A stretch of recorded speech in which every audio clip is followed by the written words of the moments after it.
Jefferson Starship, and Jack Casady, as well as Darby Gould. And my first question is for Jack. Jack, what is the difference, do you feel, of touring in the 60s, Altamont, Woodstock, the wild 60s era, to touring in the 90s now with Jefferson Starship? What is the difference? Well, in a certain sense, there's no difference. I've been touring and playing since I was about 14 years old. As far as the times go, there was some pretty wild time in those concerts that you mentioned. But there still are good concerts, and we still love to play. And there are people that come along who also love to play that weren't in those concerts, and Darby Gould is one of them. So I presume it's about the same. Now, what brought on the Jefferson Starship touring again? What brought you back? Of course, you were with the Airplane Days, and what brought you, Darby, to touring with Jefferson Starship? Well, I'll let her answer that first. Well, I met Paul through his daughter China, and I did some singing with him on some songs that he'd written.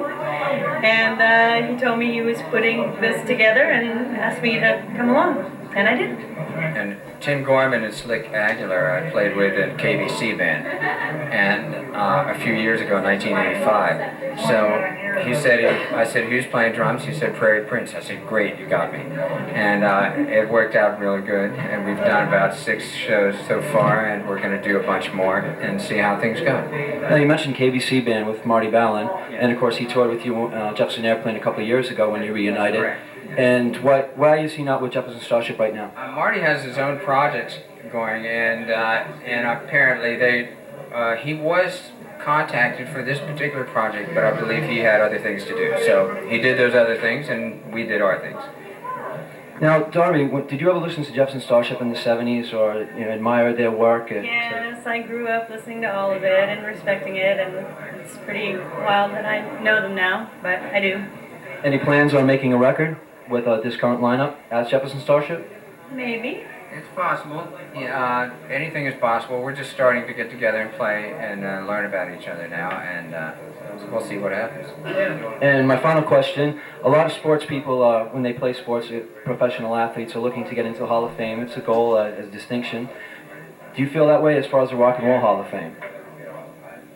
Gee, I haven't thought about pursuing it as a particular goal.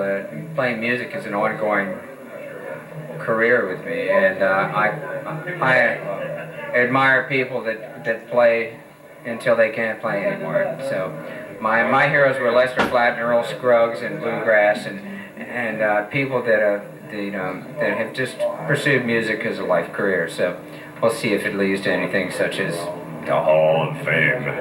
And Darby? Yes. Any opinion on the Rock and Roll Hall of Fame? More proud of the people that are in there. I don't know how it really works, but yeah, I hope there's a great jam every year. That's all I know. Yes, I don't want to die to get in the Hall of Fame. So I think I'll just keep playing. We'll see what happens. Very good. Enjoy the show. Thank you very much. Thank you.